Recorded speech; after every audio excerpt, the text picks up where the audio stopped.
Hello বন্ধুরা, চলে এসেছি একটা নতুন ভিডিও নিয়ে। সবাই কেমন আছো? আশা করছি সবাই ভালো আছে।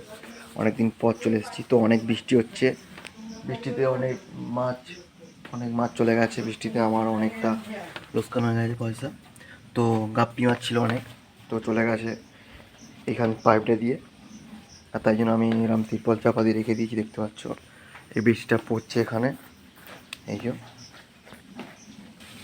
চলো তোমাদের নিয়ে চলে এসেছে এইদিকে। তো এইখানেও তিরপল চাপাতে রেখে দিয়েছি, মানে বৃষ্টি জল পড়লে মাছে অনেকটাই ক্ষতিকারক। তাই জন্য এখানে কিছু বাচ্চা ছিল রেখেছি, আর মাছ আনবো অনেকই। তো দেখতে পাচ্ছ এখানে কিছু বাচ্চা আছে অল্প করে, এই যে ছোটো ছোটো কাদামলি সুন্দর মলি আছে। এখানে সব আছে, তোমার এতেও মাছ নেই, এতেও মাছ নেই। ওতে খালি ব্ল্যাক মস্কো আছে, এই যে। সব ফিমেল আছে, মেল একটাও নেই, মেলও আনতে হবে।